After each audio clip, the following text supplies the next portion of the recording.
दोस्तों, स्वागत है आपका मेरे YouTube चैनल इंग्लिश बाबू पर। और आज मैं फिर हाजिर हूँ आपके साथ एक नई स्टोरी लेकर।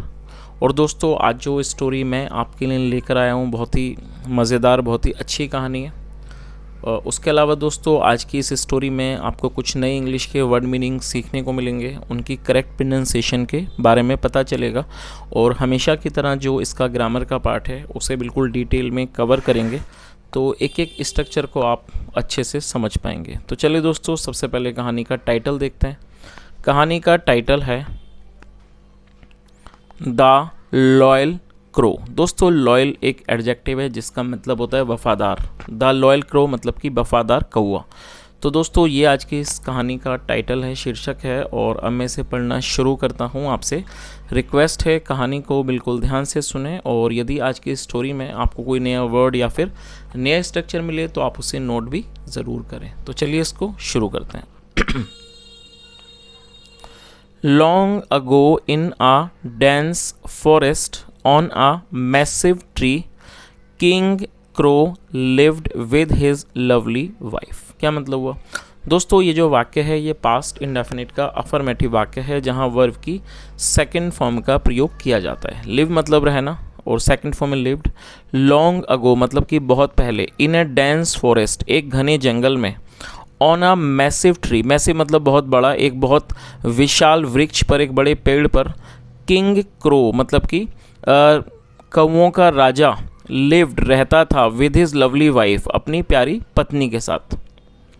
One day they both decided to go out together and fly till the palace of the king. और दोस्तों, ये जो वाक्य है ये भी पास्ट इंडेफिनिट का अफर्मेटिव वाक्य है, जहाँ वर्ब की सेकंड फॉर्म का यूज़ किया जाता है। दे बोथ मतलब कि वे दोनों। वन डे एक दिन। दे बोथ डिसाइडेड उन दो। और दोस्तों, दे का मतलब होता है वे या फिर वे लोग। जब सब्जेक्ट में एक से ज़्यादा लोग शामिल होते हैं तो दे का यूज़ किया जाता है। और बोथ मतलब दोनों।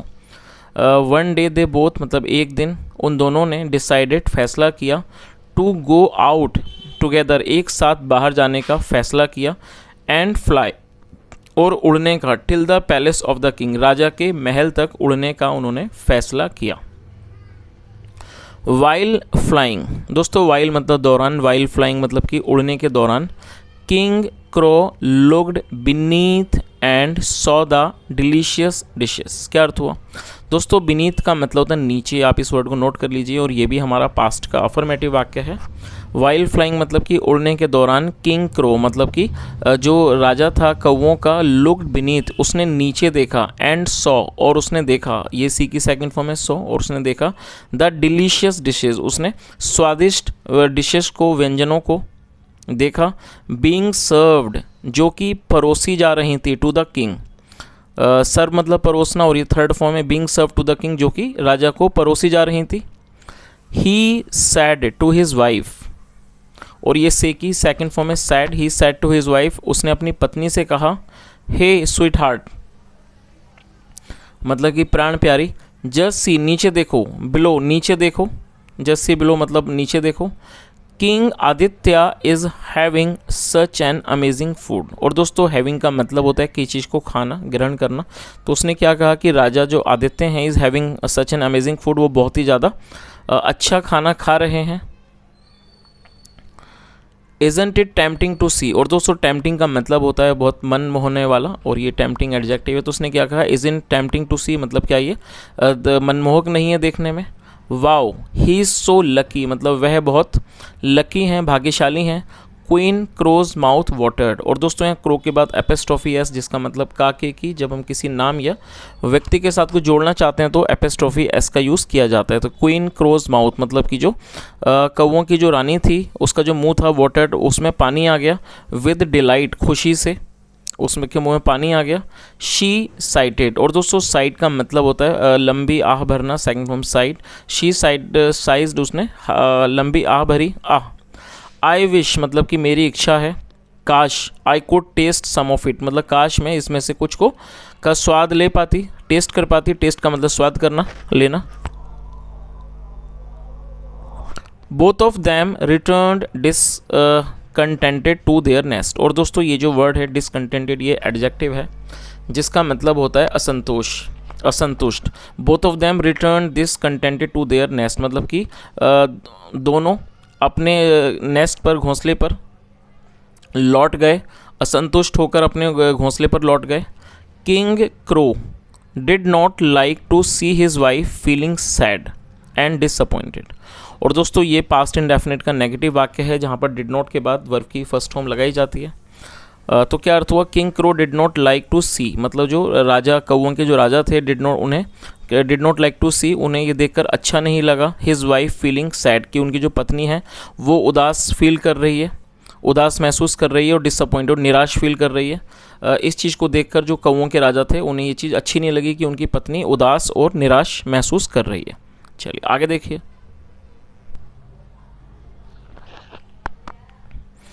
As a loyal husband, he called his minister and ordered him to bring the food being served to the king Aditya. क्या अर्थ हुआ, as a loyal husband. Loyal का मतलब वफादार, एज ए लॉयल हस्बैंड मतलब loyal husband मतलब एक वफादार पति होने के नाते ही कॉल्ड हिज मिनिस्टर, उसने अपने मंत्री को बुलाया। एंड ऑर्डर्ड, ऑर्डर मतलब आदेश देना, second form order, and ordered, और उसने आदेश दिया, हिम उसे आदेश दिया, टू ब्रिंग लाने का, द फूड भोजन को, बींग सर्व्ड जो कि परोसा जा रहा है, टू किंग आदित्य जो राजा आदित्य को परोसा जा रहा है, फॉर हिज वाइफ अपनी पत्नी के लिए। आगे देखिए। The minister obediently answered, obediently का मतलब होता है आज्ञाकारीपन से। और दोस्तों ये जो वर्ड है ओबीडियंट, ये एडवर्ब है। एडवर्ब का मतलब होता है ऐसा कोई शब्द जो किसी वर्ब की विशेषता का वर्णन करता है। ओबीडियंट मतलब कि आज्ञाकारी, और ओबीडियंटली ये एडवर्ब है। तो क्या अर्थ हुआ, द मिनिस्टर ओबीडियंटली आंसर्ड, जो मिनिस्टर था, मंत्री था, उसने आज्ञाकारी रूप से जवाब दिया। डोंट वरी, चिंता मत करिए। माय लॉर्ड, मेरे महाराज, I will bring the ladies favourite food, मतलब मैं जो लेडी हैं, जो मतलब कि रानी हैं, उनका जो फेवरेट फूड है उसको मैं लेकर आऊँगा। ब्रिंग मतलब लाना। चलिए आगे देखिए।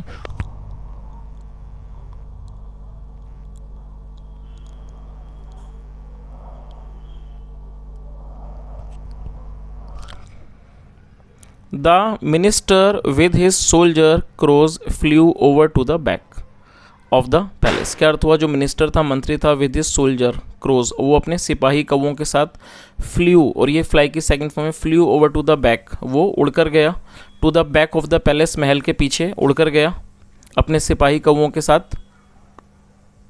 दे first learned about the location of the kitchen where the king Aditya's meals were being prepared. क्या अर्थ हुआ, और दोस्तों लर्न का मतलब होता है पता चलना, और ये सेकंड फॉर्म में लर्न। दे फर्स्ट लर्न मतलब पहले उन्हें पता चला, अबाउट द लोकेशन उस जगह के बारे में, ऑफ द किचन रसोई के, where king Aditya's meals were being prepared जहाँ राजा आदित्य की जो भोजन था, मील्स थी, वर बीइंग प्रिपेयर्ड उन्हें तैयार किया जा रहा था।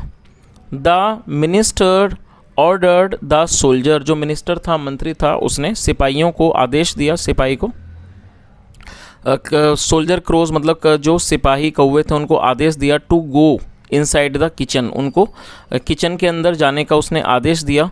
थ्रू द विंडो मतलब कि खिड़की के माध्यम से। ही एक्सप्लेन्ड द नेक्स्ट प्लान, और उसने जो आगे नेक्स्ट प्लान मतलब जो आगे की योजना थी उसको समझाया। एक्सप्लेन मतलब समझाना, सेकंड फॉर्म एक्सप्लेन्ड।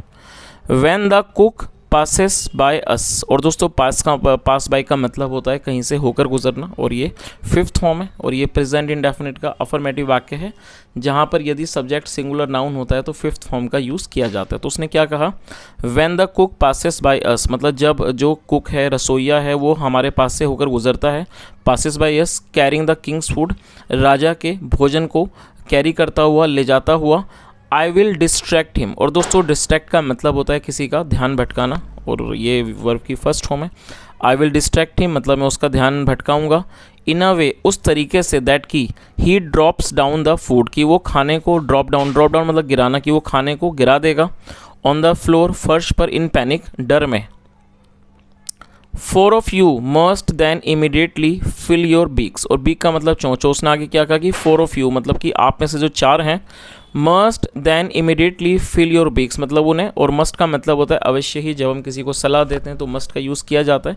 तो उसने आगे क्या बताया कि जो आप में से 4 हैं वो अवश्य ही, तुरंत, इमीडिएटली मतलब कि तुरंत, फ्लाई फिल योर बीक्स, अपनी चोंचों को भर लें, विद बिरयानी, बिरयानी से, एंड द रेस्ट फोर, और जो बाकी के 4 हैं, विथ फिश करी, वो फिश करी से अपनी चोंचों को भर लें।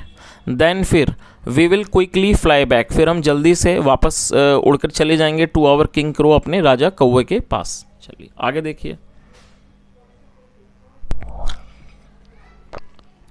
आफ्टर सम टाइम, कुछ समय के बाद, the cook came with plate of scrumptious dishes, और दोस्तों स्क्रम्शियस एडजेक्टिव है जिसका मतलब होता है स्वादिष्ट, और ये भी पास्ट का अफर्मेटिव वाक्य है, सेकंड फॉर्म में केम। तो क्या अर्थ हुआ कि कुछ समय के बाद जो कुक था, रसोइया था, वो स्वादिष्ट भोजन के साथ वापस आया। The minister crow flew over the cook, और ये जो मंत्री कौवा था, फ्ल्यू ओवर द कुक, वो रसोइये के ऊपर उड़ा, एंड डेज्ड हिम, और इन सच अ वे, और उसने उसको इस तरह से डेज किया, उसको भ्रमित किया, that the cook lost his balance, की जो कुक था, रसोइया था, लॉस्ट हिज बैलेंस, उसने अपना जो बैलेंस था, संतुलन था, उसको खो दिया, and dropped down his plates in fear, और उसने इन फियर मतलब कि डर में उसने अपनी जो प्लेट्स थी उनको उसने नीचे गिरा दिया। All the food scattered, scattered का मतलब होता है फैल जाना, बिखर जाना, जो सारा खाना था वो फैल गया, बिखर गया, ऑन द फ्लोर, फर्श पर। द कुक वॉज कन्फ्यूज, जो कुक था, रसोइया था, वो भ्रमित था, वाइल, जबकि जो ऑल द 8 क्रोज, जो बाकी जो 8 कौवे थे, crows, started filling their beaks, उन्होंने अपनी चोंचों को भरना शुरू कर दिया विद फूड, भोजन से। चलिए आगे देखिए।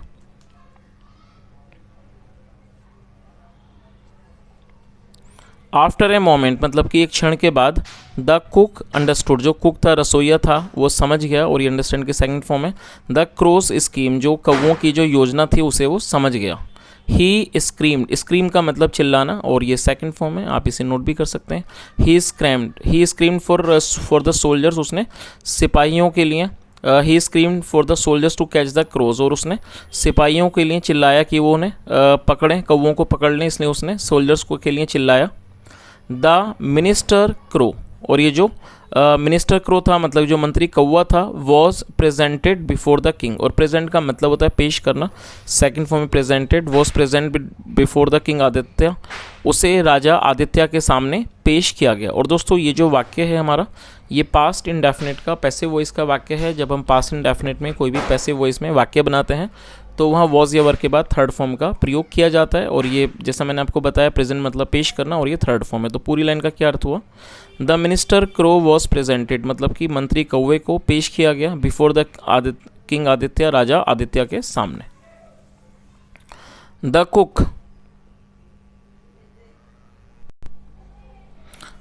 Cook narrated the whole incident, और नरेट मतलब समझाना और बताना, जो कुक था, रसोइया था, नरेटेड द होल इंसिडेंट, उसने पूरा जो ये वाक्य, होल इंसिडेंट मतलब पूरी जो घटना थी उसको उसने बताया। एंड आस्क्ड द किंग, राजा को उसने कहा, टू पनिश, दंड देने के लिए, द क्रोज, और उसने राजा को कौवों को दंड देने को कहा।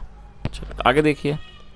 किंग आदित्य आस्क्ड, राजा आदित्य ने पूछा, how dare you spoil my food, तो उन्होंने क्या पूछा कि आपका, मेरे, स्पॉइल का मतलब खराब करना, हाउ डेयर यू, आपकी हिम्मत कैसे हुई, साहस कैसे हुआ, स्पॉइल माई फूड, मेरे खाने को ख़राब करने का, मेरे भोजन को ख़राब करने की, बिगाड़ने की आपकी हिम्मत कैसे हुई। यू क्रो मतलब आप कौवे। Do you have no fear, क्या आपको कोई डर नहीं है, फॉर योर लाइफ, अपने जीवन के लिए। The minister crow folded his hands, fold का मतलब जोड़ना, सेकंड फोल्डेड, तो क्या अर्थ हुआ? The minister crow folded his hands and said, मतलब कि जो मंत्री कौवा था उसने अपने हाथ जोड़े और कहा, ओ लॉर्ड मतलब कि महाराज, I am just following my masters wishes and orders, तो उसने क्या कहा, मैं सिर्फ अपने, जो मेरा मालिक, मास्टर मतलब मालिक, मैं अपने मालिक की इच्छाओं को और जो उनके आदेश हैं उनको मैं फॉलो कर रहा हूँ, उनको मान रहा हूँ।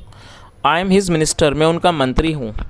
आर लेडी, जो हमारी रानी है, wanted to taste the food, मतलब वो भोजन को का टेस्ट लेना चाहती थी, उसका वो स्वाद लेना चाहती थी।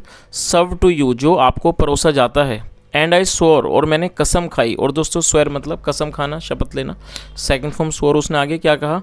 एंड आई स्वर टू दैम, और मैंने उनको शपथ मतलब कि उनकी शपथ ली, that I would fulfil their wishes, कि मैं उनकी इच्छाओं को, देयर विशेस मतलब उनकी इच्छाओं को, आई फुलफिल मतलब पूरा करना, और मैंने कसम ली कि मैं उनकी इच्छाओं को पूरा करूँगा। आई would fulfil their wishes at any cost, किसी भी कीमत पर। Lord Maharaj, you can give me any penance, और पेनेंस का मतलब सज़ा, और आप मुझे कोई भी सज़ा दे सकते हैं। यू डीम फिट, जो भी आपको उचित लगे।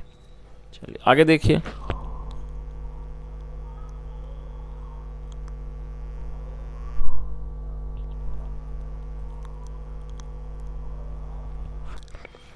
King Aditya was impressed with the crow's loyalty, जो राजा आदित्य थे वो कौवे की ये लॉयल्टी जो थी, वफादारी थे, उससे वो प्रभावित हुए। एंड डेडिकेशन, और उसके समर्पण से, टुवर्ड्स हिज मास्टर क्रो, अपने जो उसका जो मालिक कौवा था उसके प्रति उसका जो समर्पण था और उसकी जो लॉयल्टी थी, वफादारी थी, उससे जो राजा आदित्य थे वो काफ़ी प्रभावित हुए। ही टोल्ड हिज सोल्जर्स, उन्होंने अपने सिपाहियों को कहा, फ्री द मिनिस्टर, मतलब फ्री मतलब आज़ाद करना, मंत्री को छोड़ दो, आज़ाद कर दो, मिनिस्टर करो। For he put his life in danger for his master, क्योंकि इसने अपने जीवन को खतरे में डाला अपने मालिक के लिए। The king felt that the minister crow deserved a reward, और राजा जो थे उन्होंने महसूस किया कि जो मिनिस्टर है, मंत्री है कौवा, डिज़र्व्ड अ रिवॉर्ड, डिज़र्व मतलब लायक होना, कि वो एक रिवॉर्ड के, एक इनाम का हकदार है, उसके वो लायक है। फॉर हिज लॉयल्टी, अपनी वफादारी के लिए। ही ऑर्डर्ड हिज कुक, और उसने अपने कुक को, अपने रसोइये को आदेश दिया। फ्रॉम टुडे मतलब कि आज से, before you serve me any food, की इससे पहले कि आप मुझे कोई भी भोजन परोसो, you would leave some part of the same food for all the crows, और लीव मतलब छोड़ना, कि उसने आगे क्या कहा कि इससे पहले कि आप मुझे कोई भी भोजन परोसो, आप जो थोड़ा सा हिस्सा होगा, some part of the same food, उसी भोजन का वो आप उसको छोड़ोगे। फॉर ऑल द क्रोज, सारे कौवों के लिए। When the minister crow narrated the incident to the king, और जब ये जो मंत्री था उसने मंत्री कौवा था उसने इंसिडेंट, इस घटना के बारे में राजा कौवे को बताया। ही टू अप्रिशिएटेड हिम, उसने भी उसकी सराहना की, अप्रिशिएट में तारीफ़ करना, सराहना करना। फॉर इस ब्रेवरी, उसकी बहादुरी की, एंड लॉयल्टी, और उसकी वफादारी की। और दोस्तों अब इस कहानी का जो मोरल है वो भी एक बार देख लीजिए। क्या मोरल है? Loyalty shell always be rewarded, मतलब कि जो लॉयल्टी है, वफादारी है, उसको हमेशा ही पुरस्कृत किया जाएगा। तो दोस्तों ये आज की एक छोटी सी कहानी थी, और यदि आपको आज की कहानी अच्छी लगी हो, मेरा पढ़ाने का प्रयास भी अच्छा लगा हो, तो आपसे रिक्वेस्ट है वीडियो को लाइक करें, शेयर करें, चैनल को सब्सक्राइब करें, और कोई सुझाव हो तो कमेंट के माध्यम से ज़रूर बताएं। सुनने के लिए thank you so much. Have a nice day and bye.